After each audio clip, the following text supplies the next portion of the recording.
It's 4 p.m. We're bringing developing news. And the stories behind the headlines. This is Storycon. I'm Patrick Paez. I'm Ed Lingao. Some stories you're watching this Monday, October 21.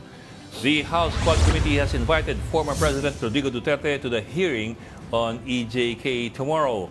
Of particular interest to lawmakers are allegations of a reward system for drug-related EJKs during his term. The Justice Department is reviewing the legal implications of VP Sara Duterte's comments about exhuming the remains of former President Ferdinand Marcos Sr. Justice Secretary Boying Remulla says such statements could be in violation of the revised penal code on the desecration of dead bodies. Earlier, Duterte said she warned Senator Amy Marcos that she would personally dispose of her father's remains in the West Philippine Sea if political attacks against her continued. And Tropical Depression Christine has maintained its strength while moving west-southwest. It was located 870 kilometers east of eastern Visayas. Christine is expected to intensify into a tropical storm within the next 12 hours and make landfall in northern Luzon by Friday. Signal number 1 remains hoisted over some parts of the country.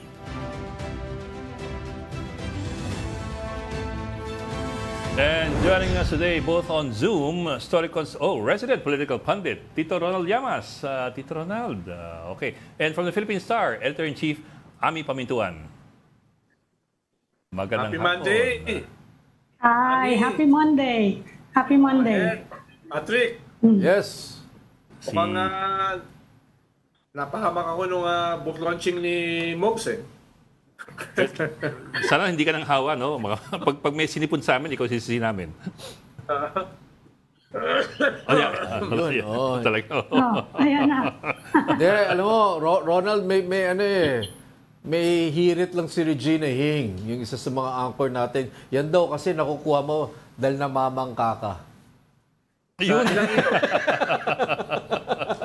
Hindi na naman ilog yun. Hindi lang daw. 5 ilog ata yun. Talong-talong mo yung ano. Okay, Ami Pamintuan, what do we have on the front page layout of the Philippine Star? What's in tomorrow's headlines?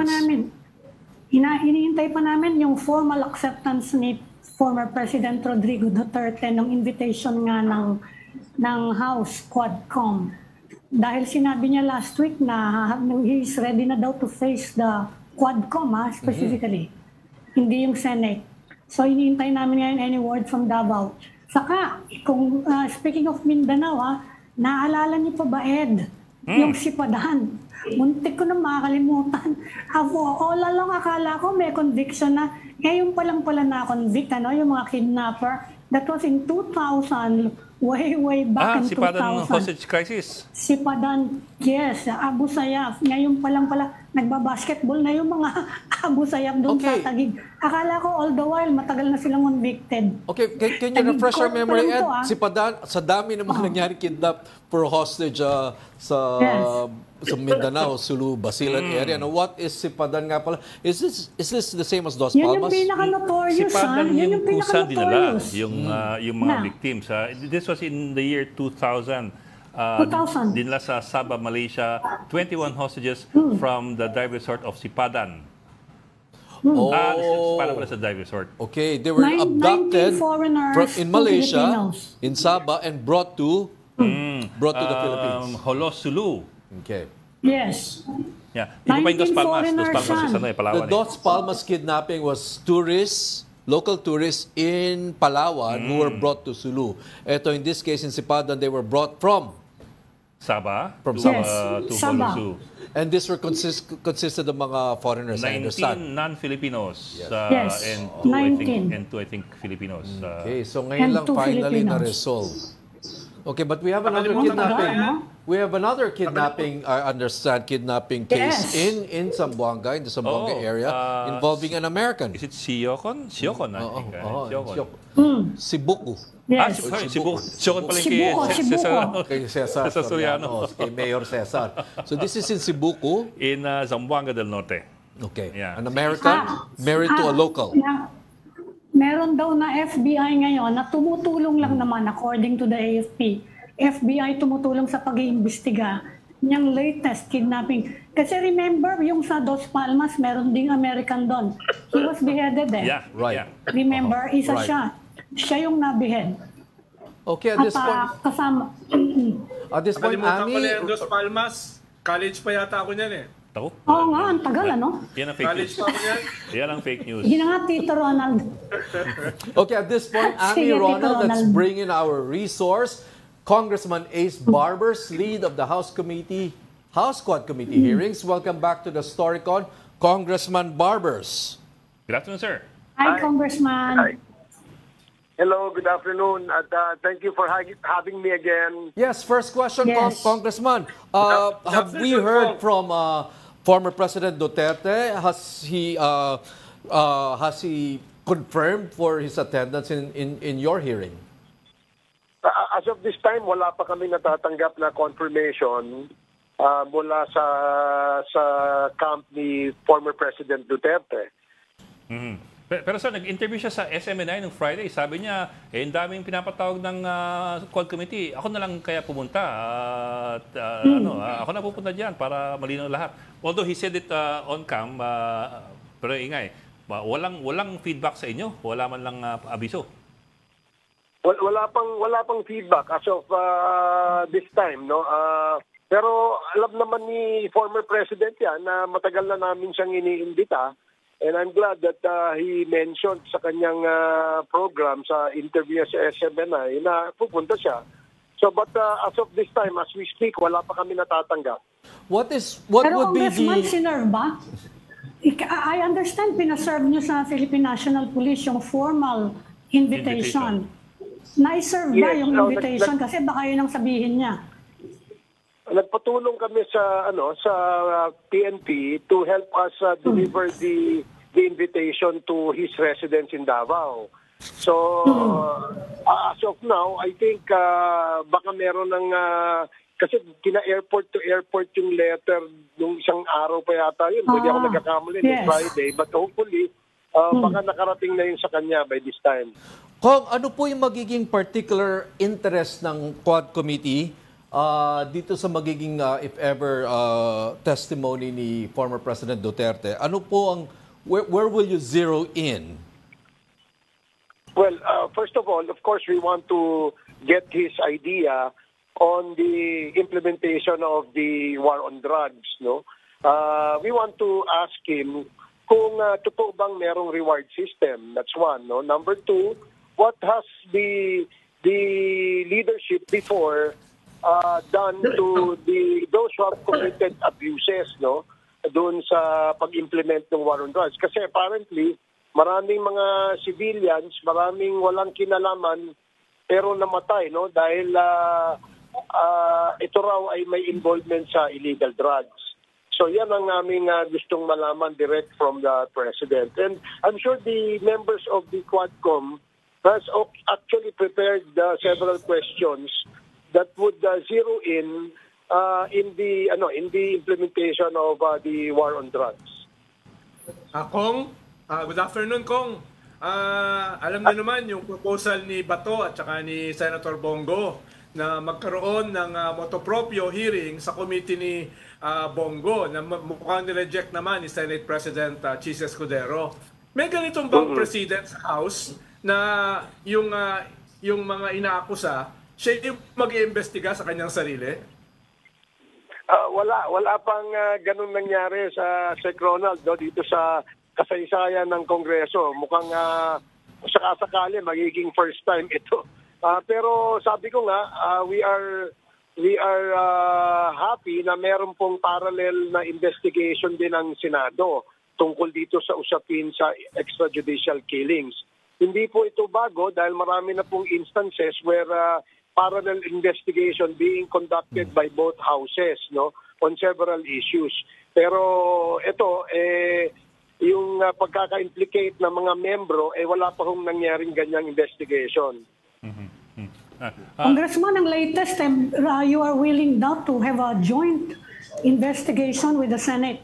Kasi naka-assign na doon sa Blue Ribbon as of now, Blue Ribbon to be presided over lang pala by Coco Pimentel Pero yung latest word namin willing kayo na magkaroon ng joint investigation, yung Quadcom sa yung Blue Ribbon. Tama ba to? Paano magiging mechanics nun? Parang medyo magulo siya. Yes, Ami, no, kanina, earlier, I was proposing, it was just an idea, no, na pinopropose ko lang. Hindi ko pa nakakausap yung mga kasama ko at si Speaker. At sigurado kailangan may approval ito ng both leaders of Congress, no, si Senate President Cheese at saka si Speaker. Kung papayag po sila na magkaroon ng isang joint committee investigation on the issue of EJK, no. Ito hindi naman din bago because sa mga bycams ginagawa po ito sa mga there are instances where joint session are being done, no, para doon sa mga importanteng mga activities ng Kongreso. So I guess kung papayag po sila, isang magandang hakbang ito para wala pong biases at both houses will be able to expedite yung pagpasa ng mga panukalang batas na ipopropose dito. Kong, I understand that invitations had also been sent earlier to Senator Bato de Rosa and Bongo, but these are all voluntary. These are not mandatory, or these are not subpoenas, not in any way, out of courtesy to your fellow legislators.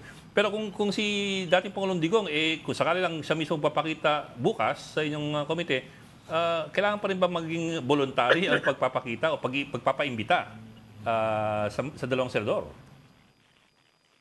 Yung aming kasing invitation ay open-ended invitation. Yes, sir. When they were first invited, kung di ako nagkakamali, during the second or third Quadcom hearing, meron na pong motion that was approved to invite them, no? And from that time on until now, standing naman po yung invitation at wala naman pong tugon mula po sa kanila. But again, no, we will welcome them, assuming they will attend our Quadcom hearings. But in no way will the invitation become in no way will the invitation be in the form of subpoena, which would be mandatory. Is that correct? It will never get there. No, kasi we are inviting them as resource persons.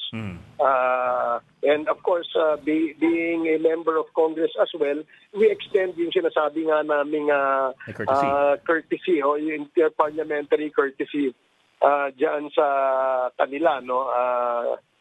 Dahil we respect yung kanilang decision whether they will attend or not.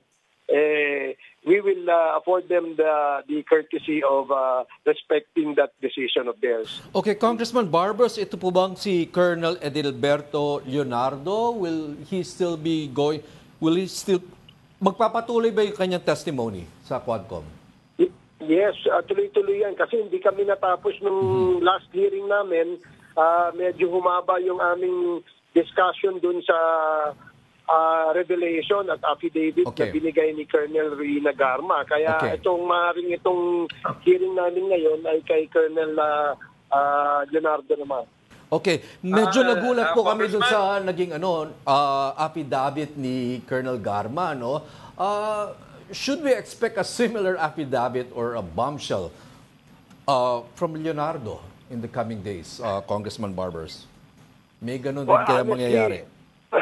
Honestly, wala ho kaming idea, wala pa kaming information.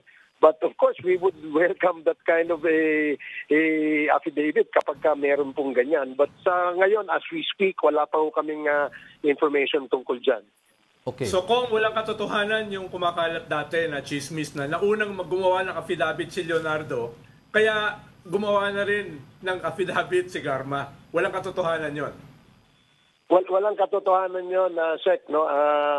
So far, nagulat nga lang kami nung last hearing, biglang merong abogadong kasama si Colonel Garma at gumawa na sila ng kanilang affidavit. Kaya medyo na-delay, kung napansin nyo, medyo na-delay yung paglabas niya nung araw na yon. Kaya inabot kami ng alauna yata ng madaling araw yon. So there are no indications or no feelers from on the part of Colonel Leonardo na handa siya, let's say, na tawagin na, gamitin natin salitang handa siya makipag-cooperate sa Quadcom investigation. Well, verbally he said, no, he's more than willing to cooperate, no, and he will answer all the questions that will be propounded by the members. So kami naman, of course, sinasabi nga namin na dapat handa ka rin siya sa mga tanong at kung gusto mong magbigay ng affidavit, we will welcome that. How significant will Colonel Leonardo's testimony be in this investigation? Ano po ba yung kanyang magiging pinaka role o paano siya magiging susi sa investigasyong ito? He could be a source of another information tungkol dun sa pagpapatotoo na meron pong reward system na ginawa. No? Isa doon kasi nabanggit yata ni Colonel Garma sa kanyang affidavit na nasa sentro ng implementasyon ng war on drugs at reward system itong si Colonel Leonardo. I guess that is his opportunity to answer yung ganong aligasyon na ibinato sa kanya. Actually, Congressman, may sinabi na sila eh. May sinabi, Congressman, na yung kampo ng mga Duterte about the reward system. Sabi nila, ang totoo lang daw doon, namimigay nga daw sila ng pera, pero for operational expenses. Ang hindi daw totoo, nagbibigay sila ng pera sa reward, as reward. Ang inaano daw nila, parang nire-refund nila yung gastos ng pulis. Kaya ganon. Ano po yung masasabi niyo sa explanation na yon? Ayan ang magiging sentro ng deliberation namin bukas, no? Kasi of course they have given their reply, no, o yung kanilang side tungkol diyan sa reward money na yan, but apparently hindi ho siya tumutugma doon sa mga ebidensya o hindi kaya yung mga testimony ng mga witnesses. Kaya nga mas maganda pong matanong po talaga natin sila mismo. Pero sir, for those who are not that familiar with the law, kailan ho ba nagiging illegal o kailan nagiging legal ang pagbibigay ng pabuya sa ganitong mga operasyon? Just so we're clear, kasi more or less ang sinabi kasi ni Garma, may pabuya daw. So kailan siya tatawid dun sa illegal at kailan siya pwede pang maging makonsider na, pwede pa yan? Naging illegal ito because binibigyan ng pabuya yung nakakapatay. So in other words, if there was a kill, doon po nabibigyan ng pabuya. Pero yung pabuya sa pagbibigay lamang ng information as to for the law enforcers to be able to apprehend suspects, kasama po yan sa budget ng PIDEA at ng PNP at yan po illegal. Pero yung pong pagbibigay ng reward sa pagkakapatay, pero malaking question mark po yan. Gusto ko lang i-emphasize na hindi bago itong testimony na ito. Dati pa itong sinabi ni Las Cañas at saka ni Matobato. Ngayon lang, ang kaibahan lang, ito mismo mga nag-i-implement ang nagtetestigo. Di ba, Kong? Pero sa ICC ay nabanggit na ito sa testimony ni Las Cañas at saka ni Matobato. Well, wala ho kasi kaming kopya ng kanilang testimony sa ICC at wala rin hong pagkakataon ang Quadcom na matanong sila tungkol sa kanilang testimonya. That's why hindi po namin sinasama yung kanilang mga nabanggit, no? Kung meron man po silang nabanggit doon sa ICC. Kami ho ilimitado sa mga resource persons and witnesses that testify before the Quad Committee.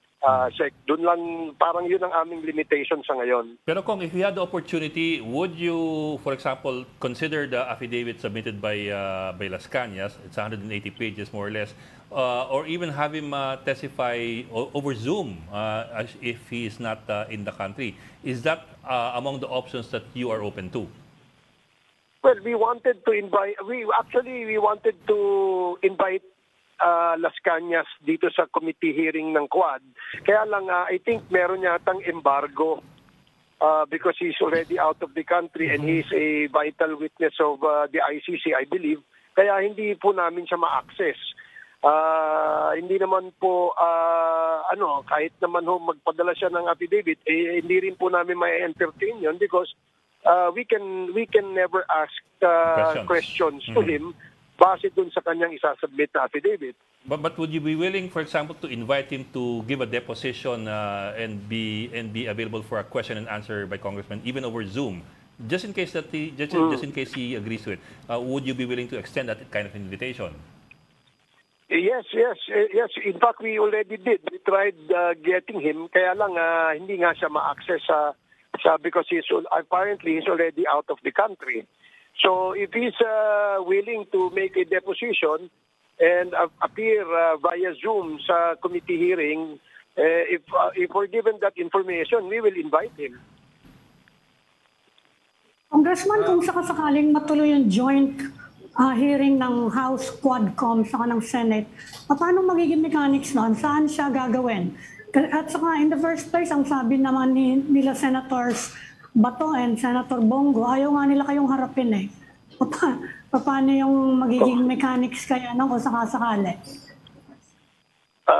Siguro pag-aaralan muna namin yan, Ami, no? Kung paano yung mechanics dyan, paano yung ground rules na gagawin namin dyan. At siguro unang-una, tatanungin muna namin kung papayag. Kasi it was just an idea from me, no?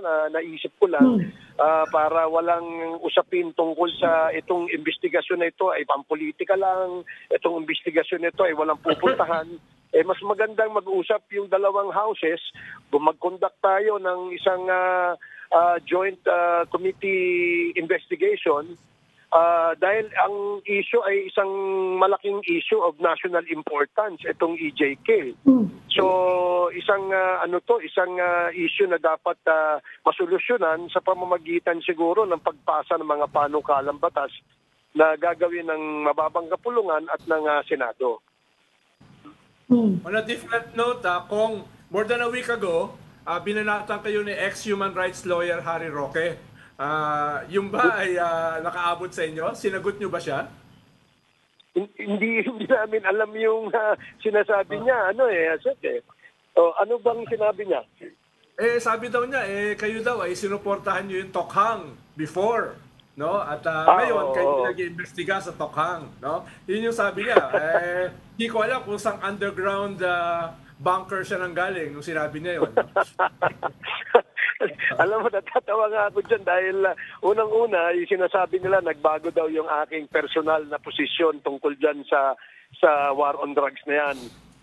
Sabi ko, ganito naman yung sagot ko dyan. Alam nyo, isa ako sa unang nag-appreciate at pumalakpak nung tayo po ay nakapag-dismantle, ang administrasyon dati ay nakapag-dismantle ng 30 to 40 clandestine shabu laboratories, no? Dahil nung una naniniwala tayo na ini-smuggle lang yung drugs, yung pala dito na ginagawa at na-dismantle ito ng PIDEA, ng PNP, kaya po pinapalakpakan ko yan. Yung pong nahuli ng mga high-value targets, mga drug lords na nakakulong ngayon, kinasuhan at nakakulong, pinalakpakan ko rin yan. Yung pong nag-introduce ng mga drug rehab center sa bawat probinsya, sa bawat syudad dito sa ating bansa, isang magandang polisiya at pinalakpakan ko rin po yan. So, ang hindi ko lang pinapalakpakan dito sa usapin sa war on drugs ay yung pagpatay.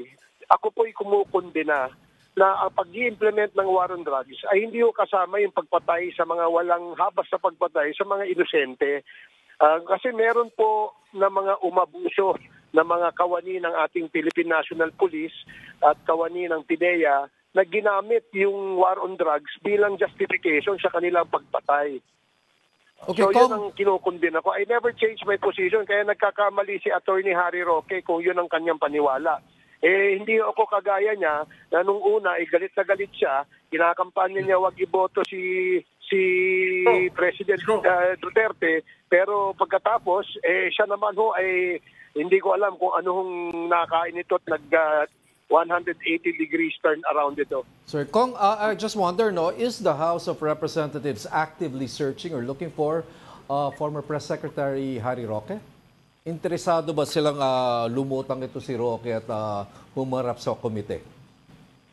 Yes, in fact, meron ng arrest order. We cited him in contempt and kaakibat nung contempt order na yon ay arrest order that we asked the assistance of the law enforcement units, including the NBI, the PNP, the BID. Baka kasi nandito lang siya and we actually want him to appear before us that he can answer questions. I guess the question, Kong, is there an active search? And ina-update ba kayo ng NBI at PNP tungkol dito? The last time na merong hong update sa amin ay meron silang alam kung nasaan naka-hold out si Harry Roque, but when they attempted to pursue him in that said area, nakaalis na po siya. Yun ang sabi sa amin. So, but until now, nag-continuously, nag-update po sila sa amin. Okay. So, Pero kung balikan ko lang yung issue kay Harry Roque, kasi I think from his point of view, si Duterte never made a secret out of how bloody he wanted the drug war to be in his 6 years in office. Kumbaga, sa lahat ng mga bitaw ni Duterte, malinaw na magiging madugo yun at ayon nga kay Harry, pinalakpakan naman ng Kongreso. Hindi lang, kumbaga, in other words, what he's saying, I think, is hindi lang yung mga drug rehab at yung specific operations ang pinalakpakan ng Kongreso, kundi yung kabuuan ng drug war. And I think that's also part of his point na in the end, Congress was also supportive of the entirety of the drug war. Yes, that's true. Because that time when we made that announcement, wala pa naman pong usapin tungkol sa extrajudicial killings. Wala pa pong mga witnesses lumulutang at umaamin na sila ay naging biktima ng isang walang habas na pagpatay sa kanilang kamag-anak. So, yan po yung tinitingnan ngayon. Ito kasi yung justification nila palagi na nanlaban. Okay? PNP, ang laging justification nanlaban. Ngayon, ako, malaking question mark para sa akin. 6,000 ang documented na namatay. At dito sa 6,000 na ito, lahat ba ito nanlaban? Diba? Siguro yan ang dapat nating malaman ng kasagutan. Yes, sir. That's a valid question, sir. Pero again, sir, to that point din, in the last 6 years din, sir, of the Duterte administration, marami rin pong nangangalampag na, na may mga extrajudicial killings. I mean, of course, hindi sa level ni Garma at ni Espinido, pero meron po mga umaalma. At sila po yung madalas sila ay binabakbakan at pinatatahimik kasi during that time human rights appeared to be a very unpopular topic during those 6 years. That's why I strongly believe that Congress must really recommend remedial legislation tungkol dito, no? Kasi parang naging kultura para sa iba na magkaroon ng ganitong klaseng extrajudicial killings, and we don't want this to continue kasi unang-una ang imahe natin sa ating mga kapitbansa tayong EJK capital ng Asia. Wag naman sana because nakakatakot yan. Ang implication yan, marami pong mga negosyanteng takot na ngayon mag-invest sa atin dahil sa ganyan. So I guess we should correct that impression and ensure the Filipino people, including those that are listening outside of the country, na meron pong ginagawang legal na aksyon ang ating gobyerno, ang ating administrasyon para masolusyonan itong problemang ito. Congressman, ano po yung legislation na yon? Yung balak yung legislation. Kasi reporter pa ako, napakatagal na po nun Matagal reporter pa ako Meron ng mga salvaging Meron na yun ang tawag noon sa EJK Napakatagal na po nun. Pero wala naman ako nakikita. Pinakamalala lang actually sa panahon ni President Duterte. Pero even before then, panahon pa nung naunang Marcos, meron ng ganyan, nagtuloy-tuloy even after people power. Ano po kayang magagawa na legislation? Yan, talaga ako, I agree with you, Ami, no? Kaya talagang kailangan pag-aralan, siguro,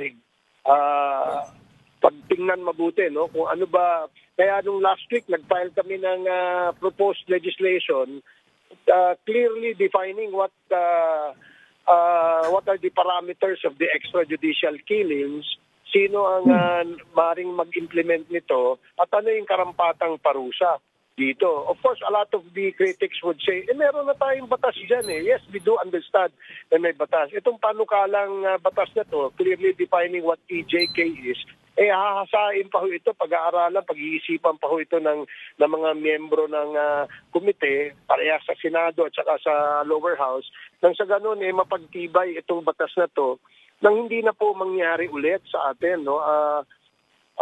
I don't know really, honestly, kung ano yung pwedeng gawin sa batas na that will prevent this from happening? I guess data, statistics, and of course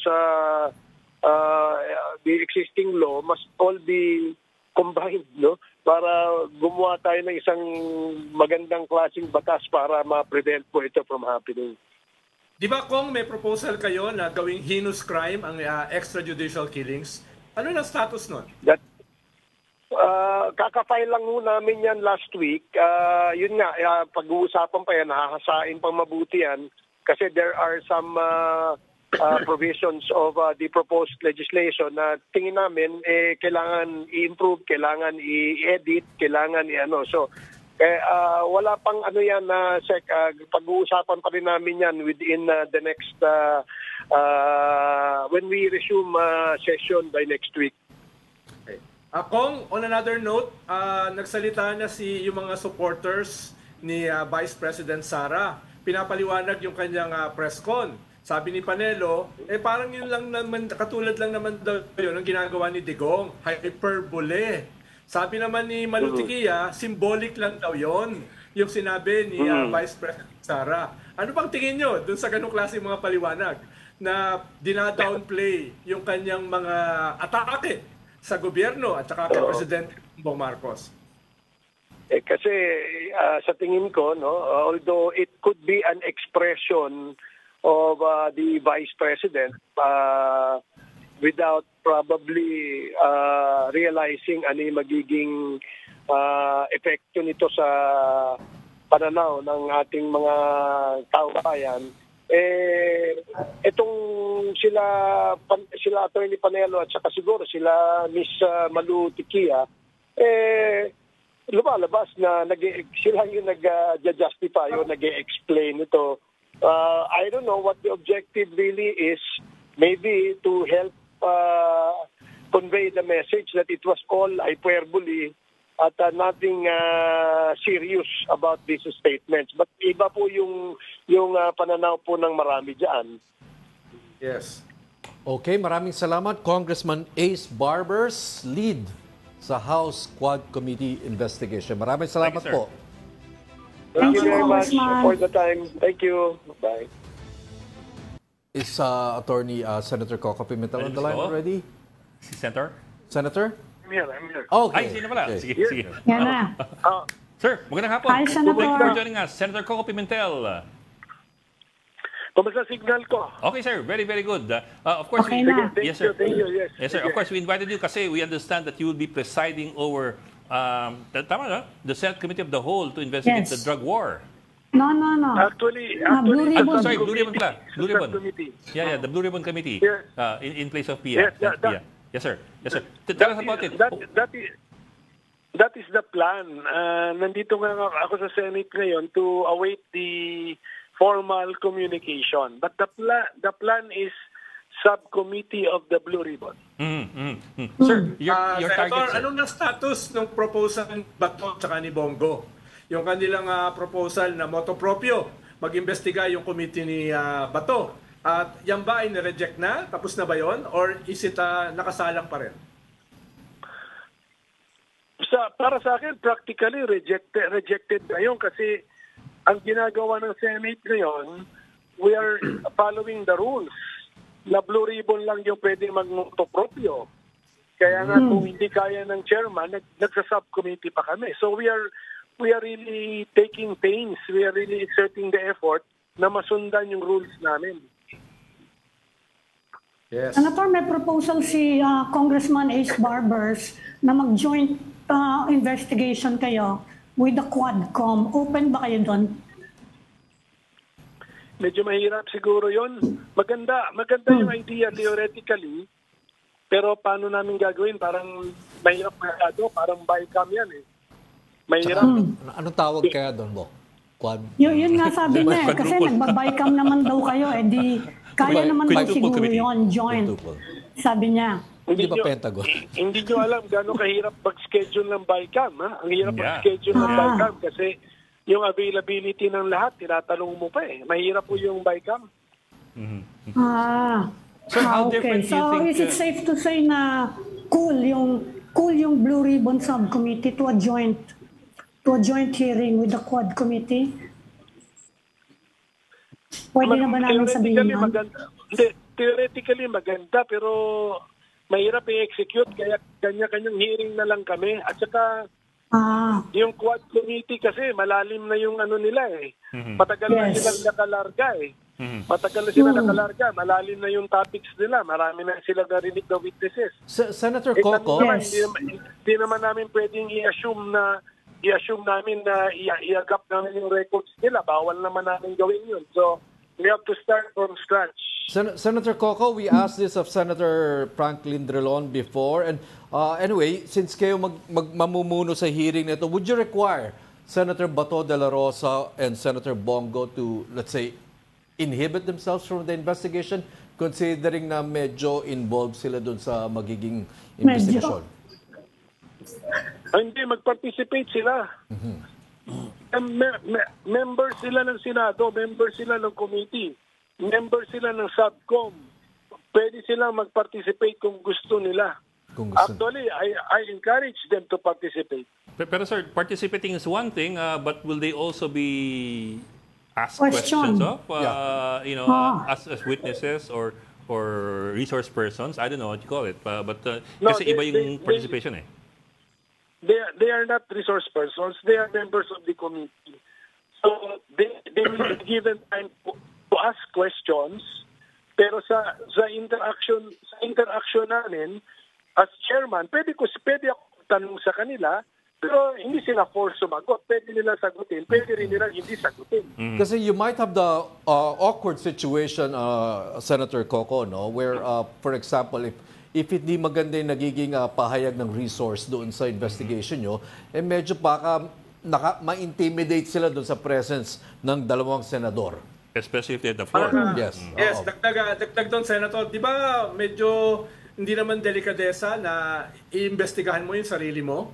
Ibig sabihin, dapat ikaw na mismo mag-inhibit sa sarili mo. Lalo na, ikaw yung iimbestigahan eh. Hindi, kaya nga ako na ang chairman eh. Hindi naman sila ang chairman. So, yung pag-a-attend, kung gusto nila mag-attend, hindi ko pwede pagbawalan yun. Ha? So, i-welcome ko yung presence nila. At the same time, i-encourage ko yung mga resource persons, huwag kayong mag-alala, magsalita kayo ng freely. O, sabihin nyo sa amin yung nalalaman ninyo, huwag kayong ma-intimidate ng kahit sino. Kasi ako naman ang chairman eh. Hindi naman sila ang chairman eh. Yes, Pero sir. Senator, matatanong niyo ba sila as participants? Kasi actually ang kulang na lang dun sa Quadcom. Well, marami pa naman butas, pero ang pinakamalaking kulang sa Quadcom yung testimony nila Senators Bato de la Rosa and Bongo. Dahil directly implicated na sila dun sa mga nangyayari, yung mga kini-question ngayon na mga abuses, allegedly abuses, in the war on drugs. So, paano yun? Ang inaasahan ko, sakaling mapupunta sa Senado yan, ang inaasahan actually is that you will be questioning them. Tama ba yung expectation na yon ng mga tao? Hindi, mali naman yun. I will not be questioning them, actually. Actually, mangyayari ganito. I will be giving time sa lahat ng members for them to ask questions, for them to deliver statements. So, they actually nila will now deliver their statements. So, Naririnig niyo ba ako? Parang, Yes, Senator. Yes, yes, yes. May Opo. sa background. Can you hear me clearly? Yes, Senator. Okay. Yes. Opo, sige po. Senator? Sige po. Senator, kanina natanong namin si Congressman Ace Barbers na kung bakit hindi nila ginagamit yung testimony ni Las Cañas. Dahil marami sa sinasabi ni Garma, ni Espenido, ni Leonardo, etc. Lumabas na yan as early as 2018 doon sa testimony ni Las Cañas. Ang Senate ba may ganong klaseng balak na at the very least ay cognizant doon sa statement ni Las Cañas at ni Matubato at yung isa pang testigo dahil very particular, very specific din yung kanilang testimony.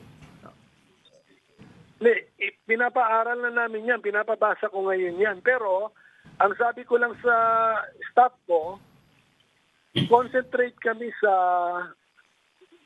war on drugs ng Duterte presidency.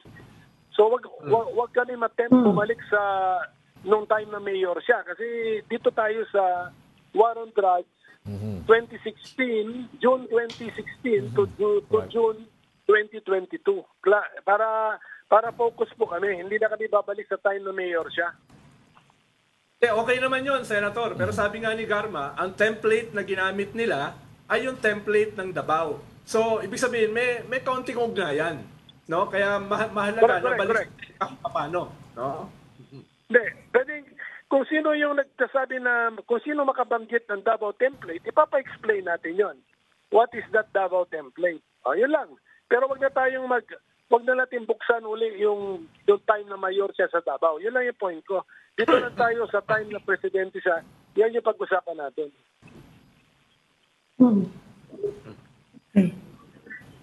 Senator, anong kaibahan nung sinasabi na Committee of the Whole dito sa proposal nyo ngayon na yung Blue Ribbon ang mag-iimbestiga? May kaibahan ba yon? Well, ang Committee of the Whole, siyempre, very prestigious kasi buong 24 members yon ng Senado. Pero yung Blue Ribbon kasi, napakalaking committee na yan, 17 members din. So halos buong Senate na rin yun, 17 members. Malaki na rin po yung committee na Blue Ribbon. Senator, na-monitor niyo naman yung mga nangyayari sa House, Quadcom, I'm sure. Binabantayan niyo rin yun. May nakikita na ba kayong possible legislation na pwedeng lumabas para, by way of reforms, para hindi maulit yung ganitong mga abuso na nakikita natin? Hindi ko na monitor 100%.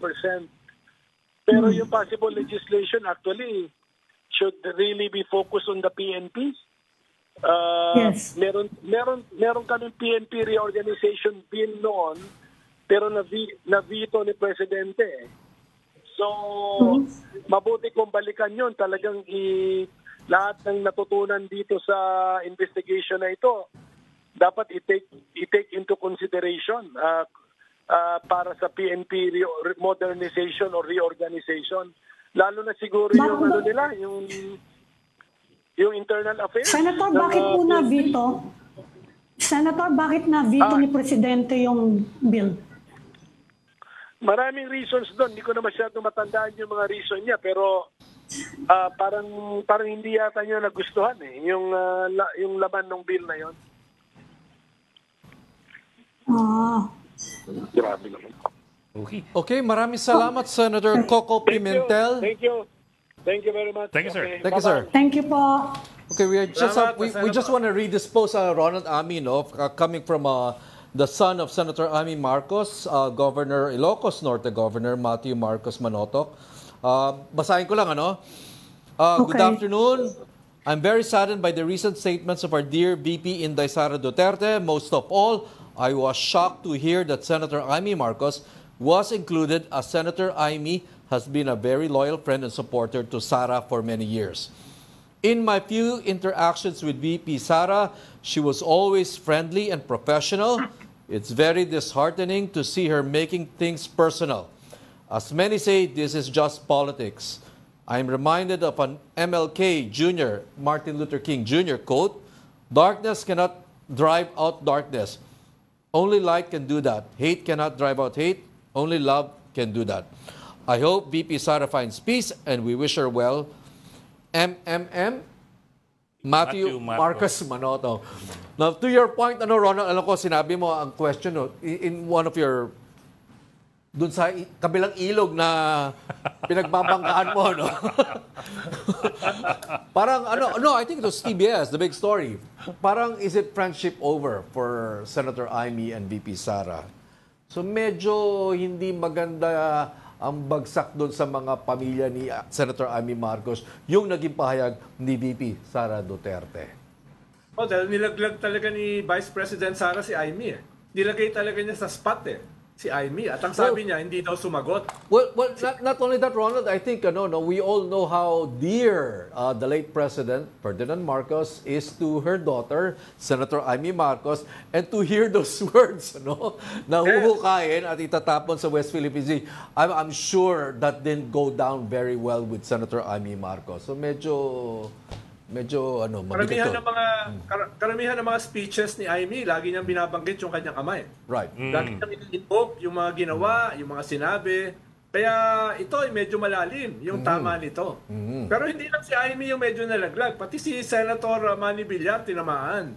Nagbumukha pala siyang advisor ni Vice President Sara. So hindi lang si Amy yung nilaglag. Hindi lang yun. Sinabi pa ni Villar na hindi ka titigilan ng mga yan. Oo, natutugising ka. Natutugising ka. Patay. Ano kaya mangyayari doon? Anong slate eh. yun ang laglagan na ako tawagin. No? Pero ito kay Amy, medyo masakit yung masakit. Pero sabi nga ni Gob, only love will see us through. Very emildific.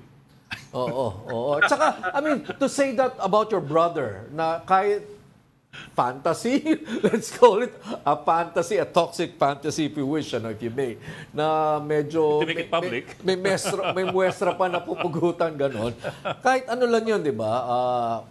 It was not Kinukulam good daw kasi for a siya. sister to hear that. Right. Kinukulam daw kasi siya. Ayun, okay. Ang hindi ko maintindihan yung statement ni Maluti Kia that it was symbolic. Anong ibig sabihin ng symbolic? Anong symbolize? Baka naman hyperbole. Baka hyperbole ibig sabihin. Once again, Si Panelo nagsabi nun.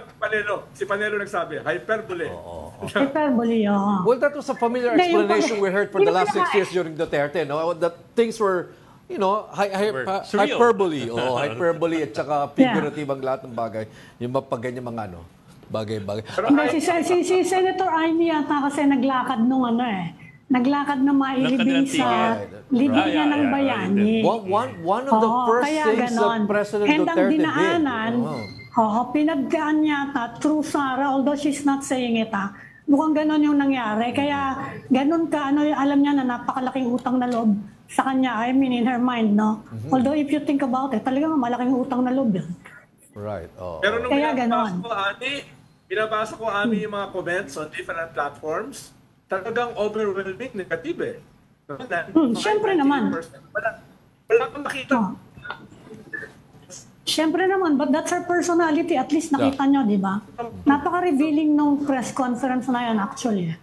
It shows the personality of the Vice On so many President. levels. Ang daming revelations. Yes, ang dami-daming revelation Hindi pa pala meron tapos. pa raw. Hindi pa pala tapos. Ay, meron pang May humabol. part Episode 2 2 pa ata pa. yun Kinapos na rin ng oras. Abangan na lang natin. Naubusan ng oras, episode 2. And that was 2 hours. But anyway, sige. Okay, thanks for joining the story ko today. Maganda na makarelate tayo kay Amy. Okay, anyway, Ronald Ami, maraming salamat. Thank you for joining the story ko today. Ami Pamintuan, Editor-in-Chief of the Philippine Star, and Ronald Llamas, our resident political pundit. Join us again tomorrow at 4 p.m. for the Storycon. I'm Edwin Gao. I'm Patrick Paez, and we are One News, all sides, all the time.